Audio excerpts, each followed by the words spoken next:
Graça e paz. Quero agradecer ao Pai o privilégio que Ele concede por sua graça infinita de estarmos aqui hoje reunidos em nome do Senhor Jesus Cristo para meditarmos acerca da sua palavra e aquilo que Ele tem para nós nesta noite. Quero agradecer ao Senhor também pelos irmãos que estão pela internet nos assistindo e convidá-los a participar aqui conosco, quando for possível, estar aqui convivendo, abraçando, tocando as pessoas e se relacionando com as pessoas. Alguém já disse que ninguém cresce espiritualmente lendo livros. Ninguém cresce espiritualmente ouvindo mensagens de CDs ou DVDs, porque se é algo que te incomoda e você não gosta, você vai lá e desliga, clica. Mas nós crescemos espiritualmente quando convivemos e temos comunhão com Deus e com os irmãos, onde precisamos exercer misericórdia, graça, onde precisamos levar as cargas uns dos outros, cuidar uns dos outros. Então, por isso é muito importante a reunião, estar junto, compartilhar, é fundamental para a vida cristã. Eu queria, irmãos, em nome do Senhor Jesus Cristo, pedir que os irmãos abram as suas Bíblias na carta aos Gálatas,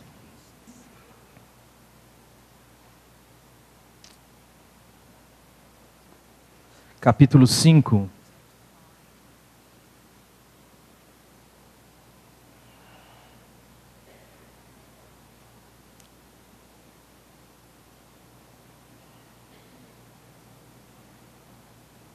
Do 1 ao verso 15. Nós estaremos dando continuidade à mensagem que o Senhor nos deu, da vez passada que estivemos aqui pregando, sobre a maldição do evangelho genérico. E hoje nós queremos dar uma ênfase naquilo que este texto nos traz logo de início. Para a liberdade foi que Cristo nos libertou. Permanecei, pois, firmes, e não vos submetais de novo a jugo de escravidão. Eu, Paulo, vos digo que, se vos deixardes circuncidar, Cristo de nada vos aproveitará. De novo, testifico a todo homem que se deixa circuncidar, que está obrigado a guardar toda a lei. De Cristo vos desligastes, vós que procurais justificar-vos na lei, da graça decaístes. Porque nós, pelo Espírito, aguardamos a esperança da justiça que provém da fé. Porque em Cristo Jesus, nem a circuncisão, nem a incircuncisão tem valor algum, mas a fé que atua pelo amor. Vós corrieis bem. Quem vos impediu de continuardes a obedecer à verdade? Esta persuasão não vem daquele que vos chama. Um pouco de fermento leveda toda a massa. Confio de vós no Senhor, que não alimentareis nenhum outro sentimento, mas aquele que vos perturba, seja quem for, sofrerá condenação. Eu, porém, irmãos, se ainda prego a circuncisão, por que continuo sendo perseguido? Logo está desfeito o escândalo da cruz. Tomara até se mutilassem o que vos incitam à rebeldia. Porque vós, irmãos, fostes chamados à liberdade, porém não useis da liberdade para dar ocasião à carne. Sede antes servos uns dos outros, pelo amor. Porque toda a lei se cumpre em um só preceito, a saber, amarás o teu próximo como a ti mesmo. Se vós, porém, vos mordeis e devorais uns aos outros, vede que não sejais mutuamente destruídos. Pai, a Ti toda a honra e toda a glória, Senhor. Clamo pela Tua presença, pela ação do Teu Espírito, pela Tua misericórdia. Venha, Senhor, dar sentido ao que está acontecendo aqui nesta noite. Somente porque o Senhor está aqui, somente porque o Teu nome será glorificado nesta noite, Senhor. Somente porque o Teu propósito será atingido nesta noite, Senhor. Somente por Tua causa, Senhor, é que tem sentido esta reunião. É que tem sentido, Senhor, nós termos deixado as nossas casas, nós termos nos deslocado até esta comunidade, na esperança, Pai, de que o Senhor fale conosco, de que o Senhor cumpra em nós a Tua vontade, de que o Teu Espírito revele a Ti mesmo, na pessoa do Teu Filho, que o Senhor seja engrandecido, Senhor, que haja libertação nesta noite, que haja salvação nesta noite, que seja anunciado o Teu Evangelho, Senhor, o Evangelho da graça, o Evangelho da liberdade, o Evangelho do amor, o Evangelho da verdade. Pai, pedimos também que Tu repreendas toda ação contrária à vida, à verdade, toda ação contrária, Senhor, toda ação das trevas que produz a incredulidade, que produz a maldade, Senhor, a morte, a mentira, seja por Ti mesmo repreendido. Confessamos, Senhor, os nossos pecados, pedimos que o Senhor nos perdoe, que o Senhor tenha misericórdia de nós, que o Senhor seja propício a nós, porque nós dependemos de Ti, Senhor, e estamos aqui, clamando pela Tua misericórdia, a Tua graça, em nome do Senhor Jesus. Amém. Bom, o texto aos Gálatas é um texto precioso demais. A primeira vez que eu me deparei com esta carta, eu fiquei chocado. Eu, na verdade, fiquei escandalizado. Tamanha a clareza e tamanha a revelação daquilo que estava sendo me dito pelas Escrituras no momento em que eu comecei a ler aquela carta. E este texto que nós acabamos de ler é um texto que realmente me impactou. É um texto que mexeu demais comigo, porque durante muito tempo da minha conversão, eu vivi uma vida encabrestada, uma vida debaixo de uma estrutura forte, opressora, limitadora, uma estrutura que, ao invés de me trazer liberdade, me trazia cárceres, me trazia prisões, pelo simples fato de eu não conhecer e não ter a revelação de quem Deus era e do que Deus havia feito em Cristo Jesus.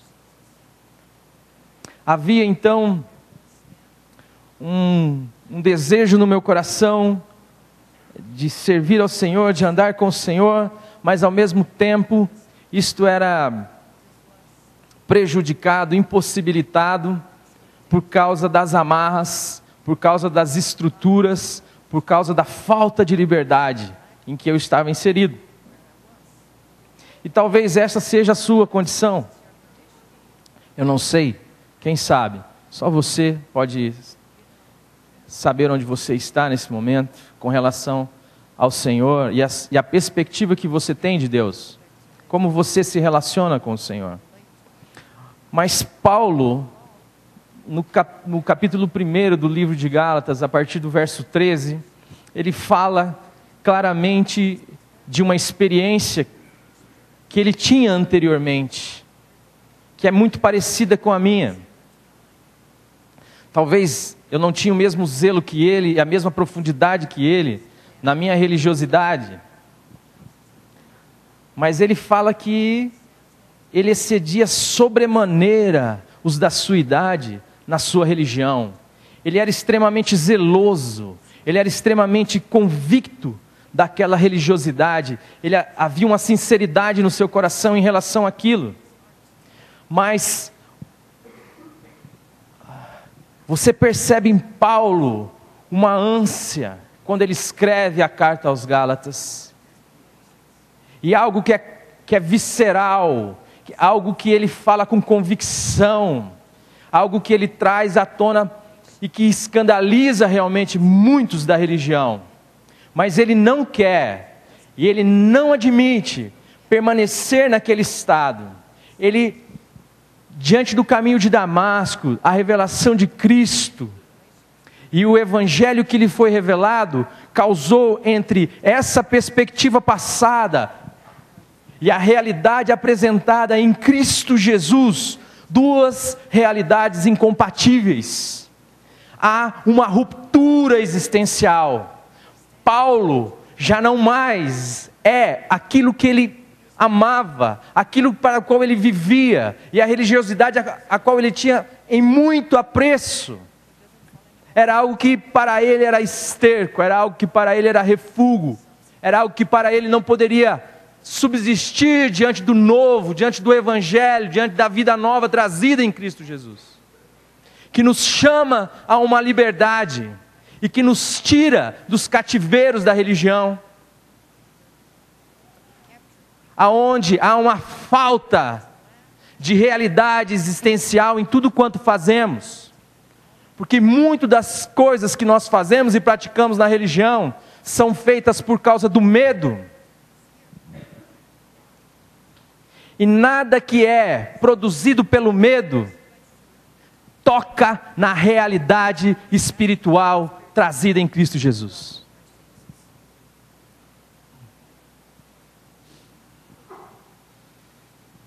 Se a sua relação com Deus não for baseada na liberdade, você não tem relação com Deus.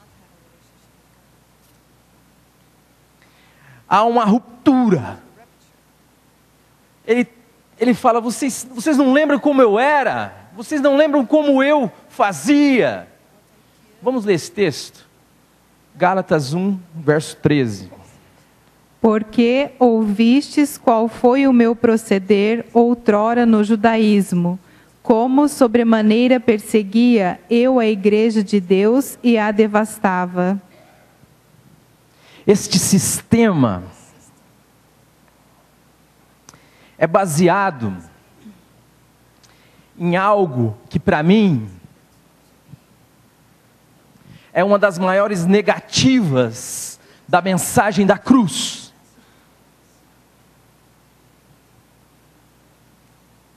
E que está intrínseco em todo e qualquer sistema religioso. Este sistema religioso se caracteriza pela mentira, pela hipocrisia, pelo desamor e pela produção de cativeiros. A religião a qual Paulo servia é uma religião que falava e fala em nome do Deus que nós cremos. Mas o Deus revelado em Cristo Jesus é um Deus que por amor sofre a cruz. E há uma contradição nesse sistema que fala de um Deus que é capaz de rasgar os céus, de entrar na história humana e de participar do sofrimento humano, das limitações da existência humana, ser tentado, passar fome, sede, frio, angústias, por amor,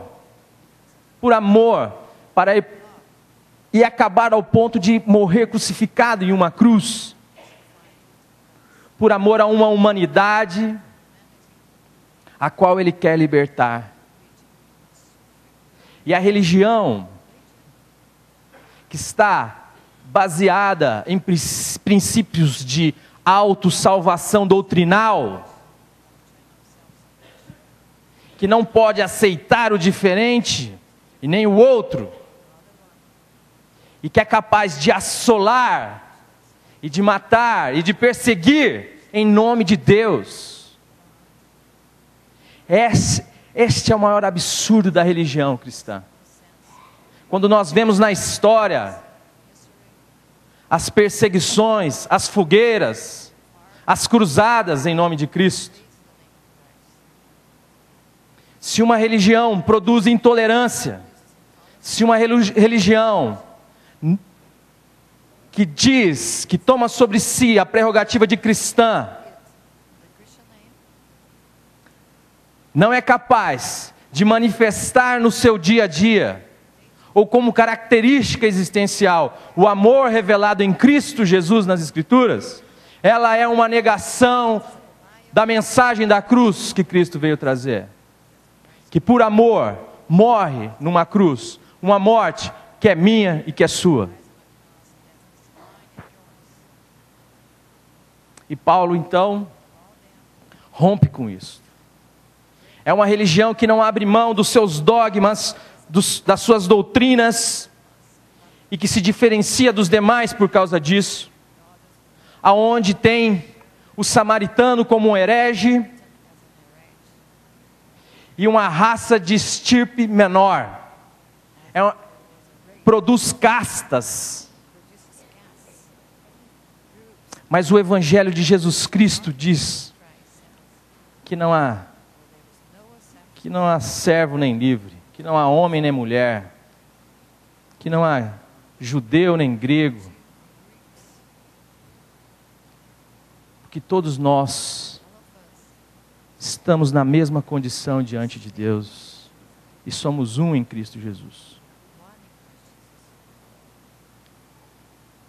Paulo rompe com esta religiosidade que produz perseguição, que produz desamor e que se sustenta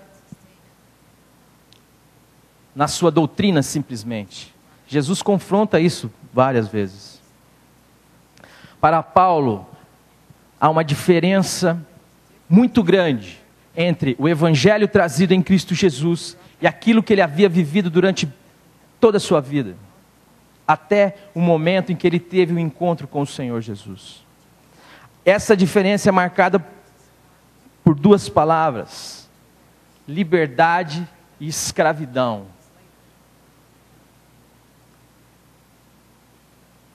Liberdade e escravidão. E havia então, dentro desse momento, em que Paulo, e dentro desse contexto em que Paulo se dirige aos Gálatas, depois dele ter anunciado Cristo como libertador, de expor essas duas diferenças entre tudo aquilo que ele já tinha sido modelo dentro do judaísmo, e o novo que ele conheceu na revelação de Cristo, Paulo então percebe que há um retrocesso.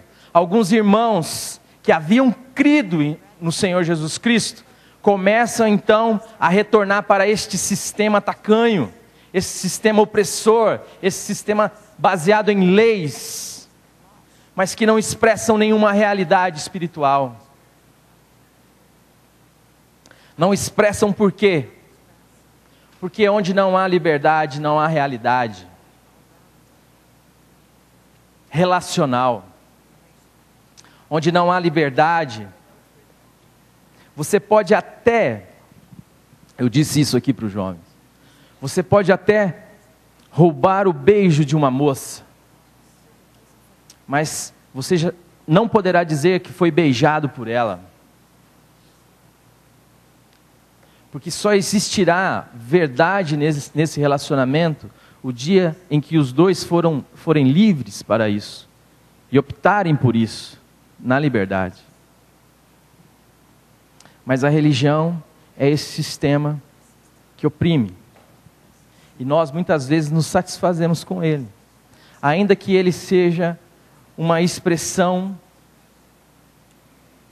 que está fora de nós, que não é realidade em nós, que não é fruto da vida de Cristo em nós, mas é fruto daquilo que está fora de nós, das imposições que nos vêm de fora, das imposições que nos vêm do outro, daquilo que o outro irá pensar, daquilo que o pastor falou, daquilo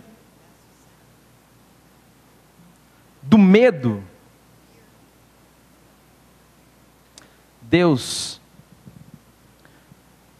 o Deus revelado em Cristo Jesus, é o Deus que pagou o preço pela liberdade da raça humana.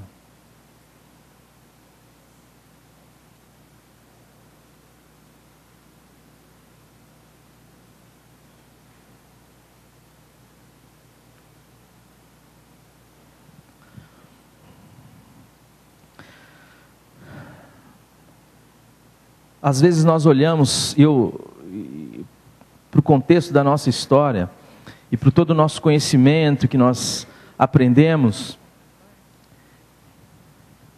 e achamos que Deus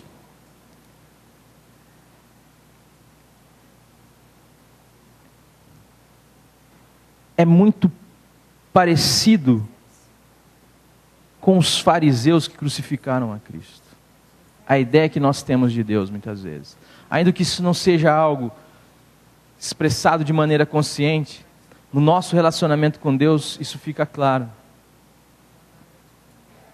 Porque a liberdade é um ponto tão forte para Paulo nesse momento?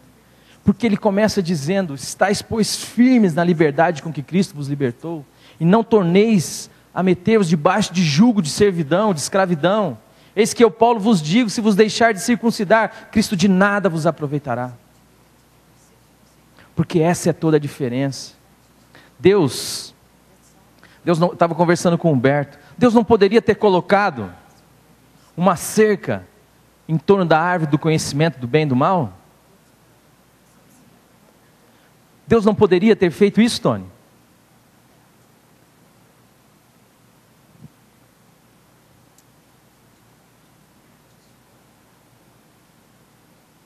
Mas jamais, se ele tivesse feito isso, o nosso relacionamento com ele seria verdadeiro. Porque nós não teríamos opções, nós não poderíamos exercer a liberdade. E Deus, quando nos criou a sua imagem e a sua semelhança, nos criou seres livres. Ele assume o risco de criar o homem e a mulher, e de criá-los com liberdade, sabendo que a vontade deles poderia ser diferente da dele, e que se isso ocorresse, ele teria que arcar com as consequências disso, e foi o que aconteceu em Cristo na cruz do Calvário. Sabe por quê? Porque Deus ama. Antes de Deus nos criar, Ele nos amou. Deus é movido pelo seu amor. Você e eu não somos fruto do acaso. Você que está aqui, eu quero dizer para você, você é fruto do amor de Deus. Deus pensou em você, Deus quis você. Só que Deus não é aquele que violenta vontades. Deus não é aquele que oprime como nós queremos que Ele seja. Deus tem um compromisso com o amor, e só há um terreno onde o amor pode frutificar, e este terreno é o terreno da liberdade. Não pode haver relacionamento verdadeiro, significativo, com verdade existencial, se não for no terreno da liberdade. Por isso Deus não colocou uma cerca em volta da árvore do conhecimento do bem e do mal, assim como Ele fez em volta da árvore da vida quando o homem pecou. Porque para você se relacionar com Deus, não será por força e nem por violência, Você não será coagido, mas você será constrangido por este amor que te amou de tal maneira. De maneira que você se renda, se encante, no melhor sentido desta palavra. De maneira que você se renda a este amor constrangedor, como Paulo diz. Capaz de levar Cristo à cruz e de nos fazer ser incluídos em Cristo naquela cruz. É isso que Paulo diz lá em 2 Coríntios, que ele está constrangido, que o amor de Cristo constrange. Quando ele faz uma análise deste fato de que o Deus Todo-Poderoso, por amor, entrou na história humana e foi parar numa cruz, e leva esta raça humana a morrer para esta realidade que oprime, que aprisiona, que escraviza, e nos faz agora participantes da vida de Cristo, para que nós possamos viver então com Deus, tendo comunhão com Deus, existir com Deus, participar daquilo que Deus está fazendo, viver sem dicotomias, onde tudo é para Deus. Isto é diferente de religião. A religião tenta impor realidades e apresenta um Deus que não respeita vontades. Não é um Deus que bate a porta, é um Deus que mete o pé. Não é um Deus que diz se alguém quer. É um Deus que não quer saber. Não quer saber das suas realidades, dos seus medos, das suas dúvidas. De maneira que você não tem uma outra opção, a não ser obedecê-lo ou não obedecê-lo. E se você não obedece, você vai para o inferno. Mas se você for bonzinho, se você fizer tudo certinho, então você vai ter moral com Deus. Isso é Papai Noel.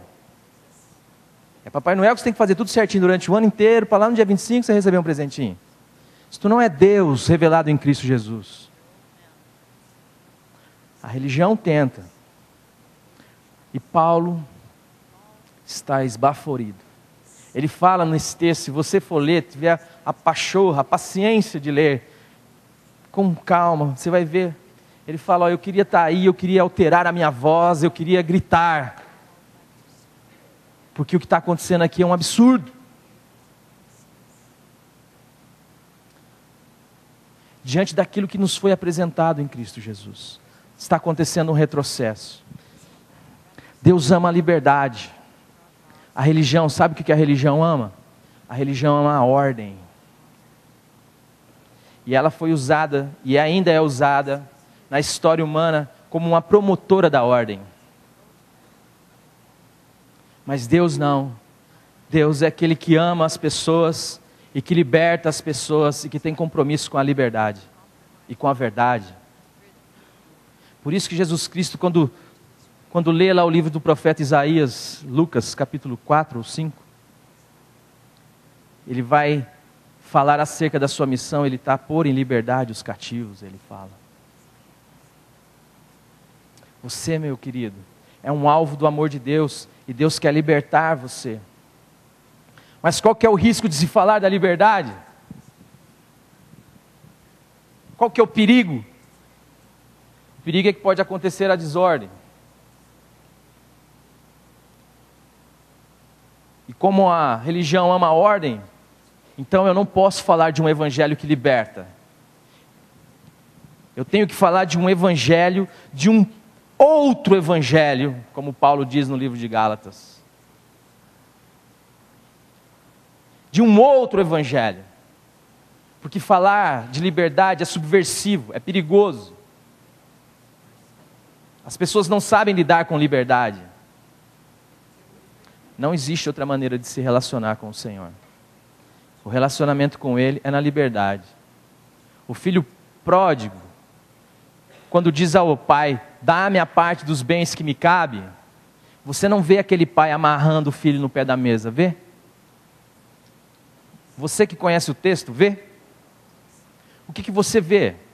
Você vê um pai indo lá, fazendo as contas e dizendo: toma, filho, toma aqui o que você acha que é teu.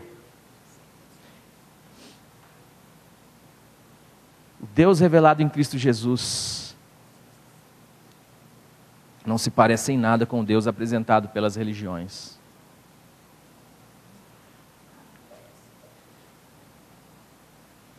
E o filho vai, se despedaça, se destrói, porque o ser humano sem Deus, no pecado, independente de Deus, não tem sentido para a vida. Acha que a única coisa que vale a pena é esta existência.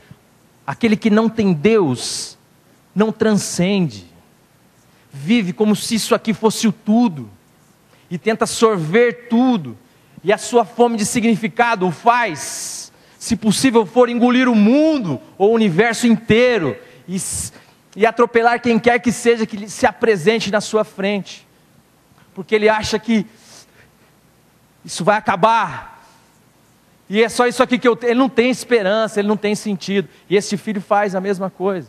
Ele vai e gasta tudo que tem com as meretrizes, até o ponto de ficar num chiqueiro junto com os porcos. Mas o amor libertador do Pai está lá. O amor libertador do Pai está lá. E ele se lembra da casa do Pai. E ele fala: na casa do meu Pai, nem os empregados passam o que eu estou passando. Eu vou voltar para lá. E quando esse filho chega, você não encontra uma repreensão. Mas na religião, se você chega: ah, eu te falei, agora você vai ter que comer um dobrado comigo.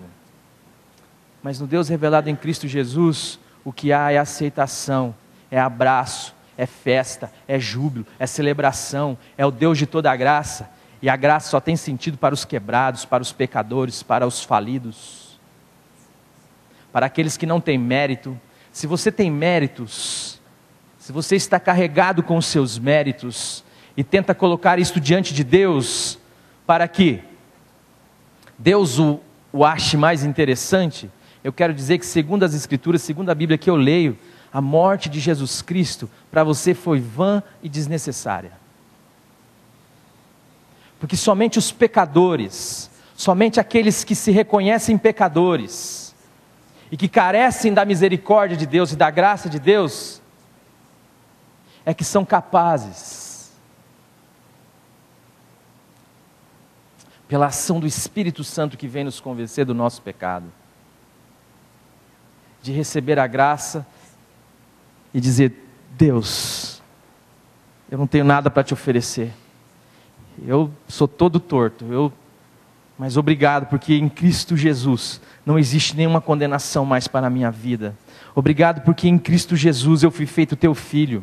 Obrigado, Senhor, porque o Senhor entrou com a sua mão, rasgando o meu peito, Senhor, e o Senhor arrancou o meu coração, petrificado pelo meu pecado, de maneira que eu morri.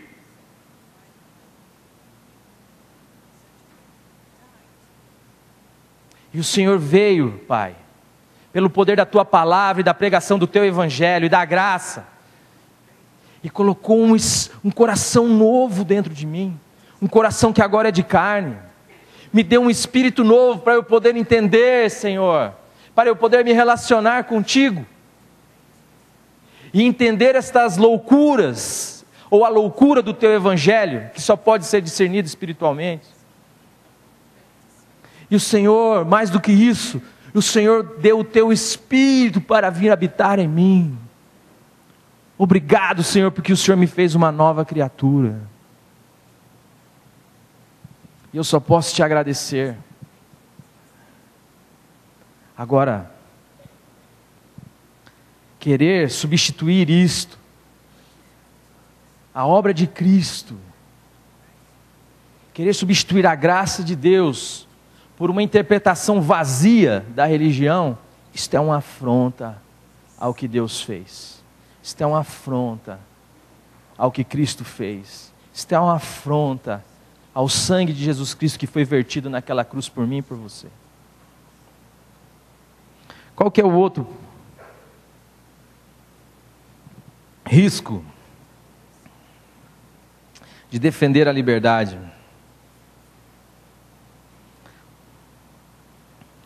é a perseguição. Falar de um evangelho que nos liberta, falar de que tudo vos é lícito, religião não gosta. Religião persegue. Perseguiu o Senhor, perseguiu Paulo e perseguirá a todos. Paulo é claro aqui no livro de Gálatas, ele fala: se eu prego a circuncisão, se eu prego a religião, por que eu ainda sou perseguido? Logo o escândalo da cruz está desfeito.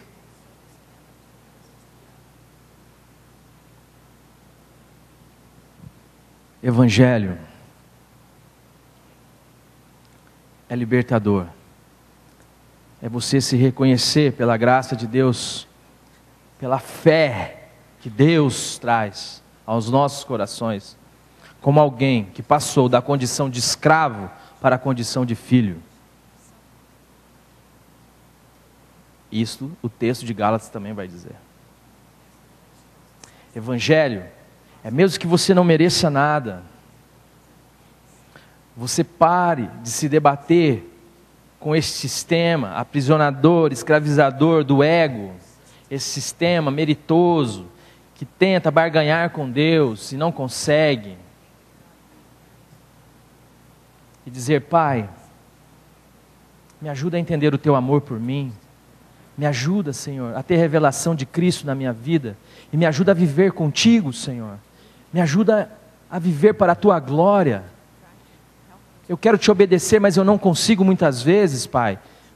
Me ajuda, me faz obedecer ao Senhor, me faz aprender. Usa as circunstâncias da minha existência, da minha vida, para que eu possa viver contigo, dentro daquilo que o Senhor está fazendo. E o que o Senhor está fazendo é restaurando consigo mesmo todas as coisas. O risco é que alguns podem, e Paulo também fala sobre isso, quando ele diz: não useis da liberdade para dar ocasião à carne. Paulo está tendo cautela, porque isto é um perigo. Mas nós não podemos nos omitir daquilo que é o Evangelho, para apregoar um outro Evangelho, só porque alguns que estão acostumados, habituados ao seu pecado, e que não admitem a sua condição de pecadores, para que achem graça e misericórdia diante do trono da graça,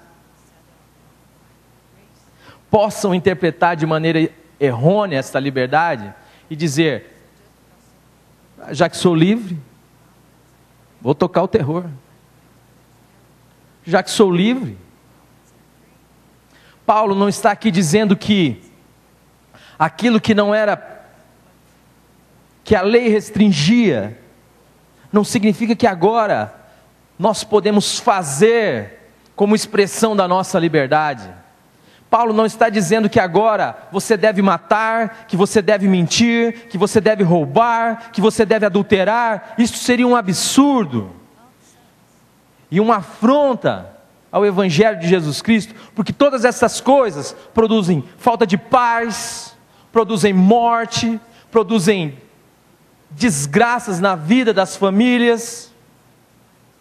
Paulo não está dizendo isto, mas é bom a gente dizer o que estamos dizendo e o que não estamos dizendo. Você foi liberto em Cristo Jesus para viver a partir do novo, para viver celebrando diante de Deus, para ter comunhão com Deus, para se relacionar com Deus, para que Deus faça parte da sua vida, da sua existência, e você faça parte daquilo que Deus está fazendo, e da existência de Deus. Este é um dos perigos de você falar sobre a liberdade que há em Cristo Jesus. Mas sabe qual que é o maior perigo? É você querer proteger o Evangelho, querer proteger a graça. Sabe por quê? Proteger a liberdade. você começa então a pôr uma cerquinha aqui, a pôr outra cerquinha aqui. E daqui a pouco você e eu estamos pregando e anunciando um outro evangelho. E a palavra de Deus fala que seja anátema, seja maldito. Se alguém apresentar um outro evangelho, seja maldito. Não existe, meus amados. Nós olhamos para uma realidade aí fora muitas vezes. Eu olho para a igreja brasileira hoje e vejo muita gente tomando para si a prerrogativa de cristão e enchendo as telas das televisões ou os programas de rádio e anunciando um evangelho escravizador, um evangelho que oprime, um evangelho que põe medo, um evangelho que apresenta um Deus que não se parece em nada com o Cristo revelado. E nós, como cristãos, não fazemos nada, não falamos nada. Isto toma um corpo. Um evangelho que mantém o ego no lugar, que não crucifica o velho homem, mas que antes dá condições de ele existir, vivendo as realidades da sua escravidão, as suas cobiças, vivendo oprimido pelas pulsões da sua carnalidade e tomando para si a prerrogativa de cristão. Meus amados, o evangelho é libertador. Nós não temos outra coisa. Se você vive debaixo de opressão, se você vive com medo de Deus... Gente, eu estou sem relógio. Alguém tem horas aí? Hã? Você precisa conhecer o quanto Deus te ama. Você precisa conhecer o que Deus fez para te libertar. Deus não abriu mão de que você fosse livre. Ele mesmo não quis aprisionar a mim nem a você no ato da criação, porque Ele te ama. E Jesus Cristo é o libertador. Não torne a voltar aos mecanismos da filosofia do mundo, da religião, que é baseado no não. Não toques, não proves, não manuseis. Você obedecer a Deus pelo medo não significa nada para Deus. Se a sua obediência a Deus está sustentada pelo seu medo de Deus, eu quero dizer, a sua obediência é pecado.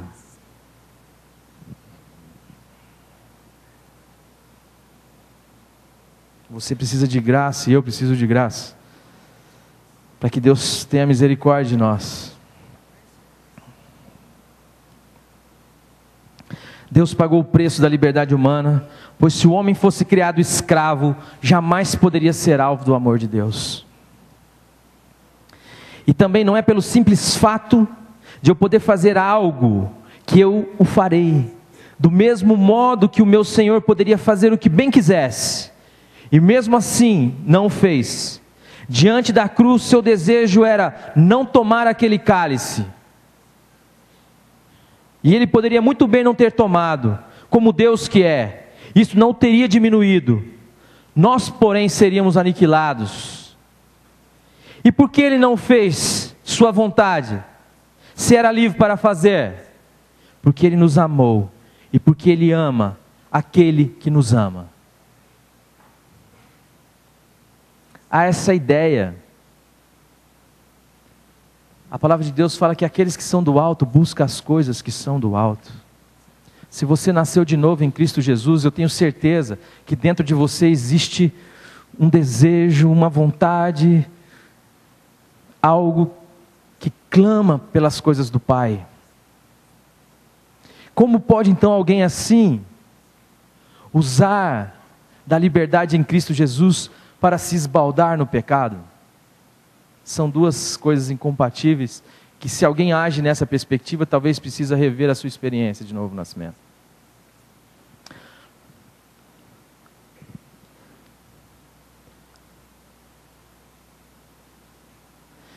Do mesmo modo que eu quero obedecer a Deus, não por medo de Deus, mas por amor a Ele, pois se sou amado de Deus, já não posso temê-lo, tendo em vista que o amor lança fora todo medo.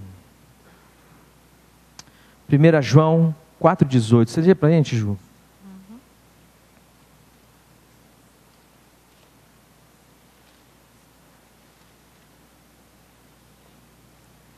No amor não existe medo. Antes, o perfeito amor lança fora o medo. Ora, o medo produz tormento.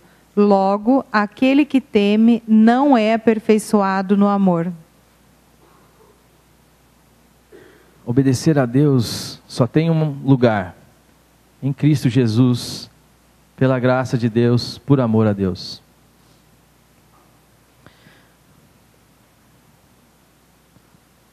Obrigado, Barbinha.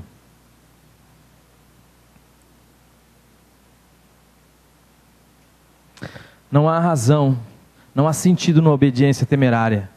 Isto é para os escravos, não é para os filhos. Os filhos obedecem por amor. Meu amado, quando você pecar, quando você fizer algo que desagrada o coração de Deus, corra para o colo do Pai, clame a Deus misericórdia. É isso que a palavra de Deus nos instrui. Se confessarmos os nossos pecados, Ele é fiel e justo para nos perdoar e nos purificar de toda iniquidade. Não tente esconder de Deus o seu pecado, não tente ser alguém que você não é. Não tente viver pelo sistema religioso que apresenta currículos diante de Deus, que exige de Deus e determina o que Deus deve ou não fazer na minha e na sua vida.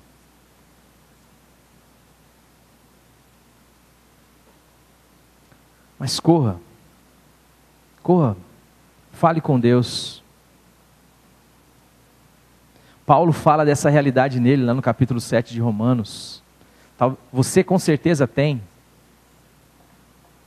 Às vezes você quer fazer a vontade de Deus, mas você vê em você uma lei que milita contra a lei do teu entendimento, que quando você quer fazer o bem, o mal está com você. Você acha que Deus não sabe disso? Você acha que Deus desconsidera isso? É como o Mark Driscoll fala, tem na mensagem dele da internet, Por que eu odeio religião? Uma hora vocês assistem lá. É como se eu chegasse para o Luquinhas de 4 anos e dissesse: você tem que fazer tudo certo, se você fizer tudo certo, eu vou te amar. Se você fizer errado, o cacete vai comer na sua cabeça. Como que uma criança de 4 anos de idade vai... Como? Eu sei que você tem mais de 4 anos de idade, eu sei que você já é um adulto. Mas Deus sabe, e você não precisa negar quem você é diante de Deus. Deus sabe quem você é. Deus sabe dos seus medos, Deus sabe das suas dúvidas, Deus sabe dos seus pecados. Ele só precisa que você viva uma vida de realidade na frente dele, de verdade, confiado no amor e no que ele foi capaz de fazer por amor a mim e a você. É por isso que João fala que nós devemos chegar diante dele confessando que somos pecadores.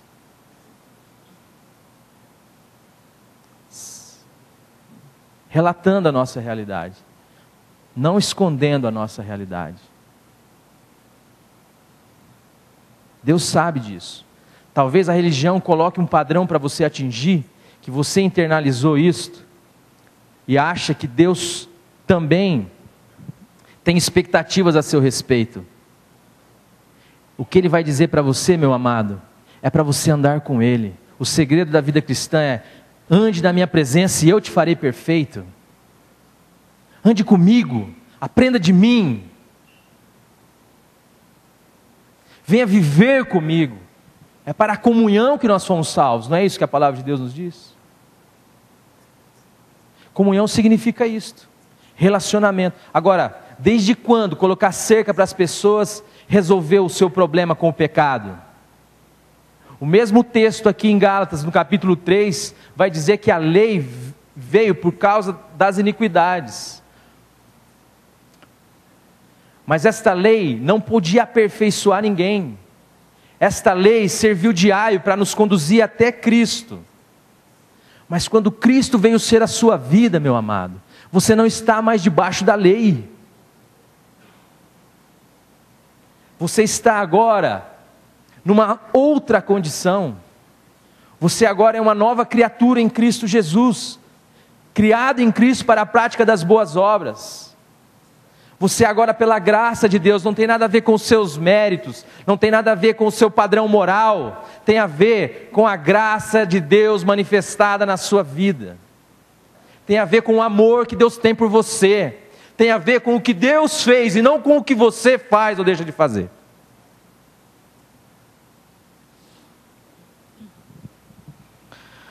Viver o Evangelho, ele é loucura. Ele é loucura. Ele é loucura para um mundo que tem a sua leitura das Escrituras pautada numa hermenêutica helênica, grega, filosófica, que não pode viver com as dicotomias, com os paradoxos, e que quando o Senhor chega e fala, você precisa nascer de novo, o cara pensa que ele vai ter que entrar na barriga da mãe dele e tornar a nascer. O Evangelho é loucura. O Evangelho é a vida que nasce da morte. É o poder que brota da fraqueza. É os humilhados que serão exaltados. Então não tente colocar um Evangelho passível de compreensão dentro da sua cabeça. Apenas creia. Peça a Deus a graça. Senhor, revela-te a mim, revela o teu Evangelho a mim. E viva com o Senhor a liberdade para a qual Cristo te libertou. Tirou as suas algemas, pagou pelos seus pecados. Aquilo no que você e eu estávamos aprisionados, Ele nos libertou. E hoje eu posso viver uma vida com significado diante de Deus, para Deus, com Deus. Uma vida onde eu não preciso negar as minhas realidades existenciais, onde eu não preciso, aliás, não devo. Aliás, não terei comunhão se fizer isto. Onde eu sei quem eu sou, mas sei quem meu Deus é. Onde eu não poderia subir aos céus, onde eu não poderia descer ao abismo, mas Ele desceu, Ele veio ao meu encontro, Ele veio com a sua graça, com a sua misericórdia, com o seu perdão, Ele veio restaurar a minha existência. Eu não tenho nenhuma condição. Se tiver que cumprir algum negócio para eu entrar no céu, eu estou no inferno. Porque eu me conheço, aliás, tenho me conhecido nesses dias. E só tem um lugar para mim, a graça e a misericórdia de Deus. Se você tem outro lugar para você, se você consegue subir aos céus, sinta-se à vontade. Mas eu não posso. Se o Evangelho não for este das Escrituras, este a qual Paulo está restaurando a comunidade de Gálatas, não tem salvação para mim. Eu vou comer e vou beber porque amanhã eu vou morrer. Como Paulo também diz. Mas eu sei quem tenho crido. Eu sei o que o Senhor tem feito na minha vida. Eu sei quem tem me sustentado. E cada dia mais sou constrangido pelo amor de Deus. De maneira que a liberdade que Ele tem me dado, eu não a quero para usar contra Ele mesmo, nem contra o meu irmão. Eu a quero para viver com Ele. Eu a quero para poder ser quem eu sou na presença dEle, para poder pensar alto diante dEle, para não precisar mentir na sua presença, fingindo ser algo que eu não sou. E poder provar da vida de Cristo na minha vida, transformando essa minha realidade. De maneira que, dia a dia, de glória em glória, o Senhor vai me transformando na sua própria imagem. Porque eu e você somos chamados a isso. Para ser como o Senhor é. Para ser como Jesus é. Esta é a vocação de Romanos 8, 29. Mas isso, meus amados, não se dará na base de outro evangelho. Não se dará fora da liberdade. Não se dará, a não ser por esta ruptura que Paulo fala, e ela é tão profunda, que ele diz que ele morreu para a lei. Eu estou morto, eu morri. Aquela realidade na qual eu vivia, iludido e aprisionado, que me fazia perseguir as pessoas, que me fazia em nome de Deus matar as pessoas, que me fazia em nome de Deus prejudicar e odiar as pessoas. Eu morri com a finalidade de viver agora para Deus, liberto. E a gente gosta desse texto, né, de Gálatas 2, 19 e 20, e ele está dentro desse contexto. E ele diz que ele foi crucificado com Cristo. E que ele não vive mais, mas que Cristo é a vida dele. E que agora a vida que ele vive no dia a dia, na carne, ele vive pela fé no Filho de Deus, que amou a ele e a si mesmo se entregou por ele. Você não tem condição em você mesmo, meu irmão, mas Deus te amou, Jesus Cristo te amou, e Deus te amou tanto e provou esse amor, que enviou o seu Filho, que deu o seu Filho, para morrer numa cruz, mesmo nós sendo pecadores. É isso que as Escrituras dizem, que Deus prova o seu amor para conosco, em que Cristo morreu por nós, sendo nós ainda pecadores. Então, celebre, a nova criatura celebra a liberdade em Cristo Jesus. Não permita que lhe venham colocar cangas, não permitam que lhe venham colocar pesos, mas viva celebrando esta liberdade, porque isto é realidade, isto é uma realidade espiritual, isto é uma realidade que pode ser experimentada por você e por mim, uma realidade que Deus anunciou pelo seu Evangelho, e o seu Filho conquistou para mim e para você, e está te dando pela sua graça. Se existe uma outra possibilidade para você, eu quero dizer, não existe.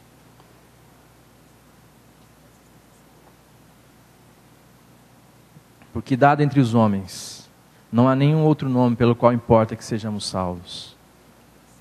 Somente em Cristo Jesus. Celebre, meu irmão. Se a sua vida cristã tem sido pautada no aprisionamento, no medo de Deus, se tem sido pautada pelos fingimentos diante de Deus e diante dos homens, celebre, porque a liberdade chegou para a sua vida.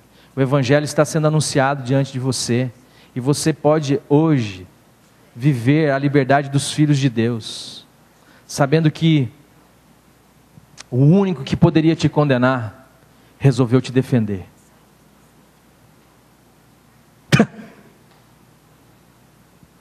Dá vontade de jogar esse microfone aqui, meu. O único que poderia, sabe por quê? Só pode ser executor da lei quem nunca foi pego nela. Jesus fala isso para aquela mulher adúltera, fala isso para aqueles homens que queriam apedrejá-la.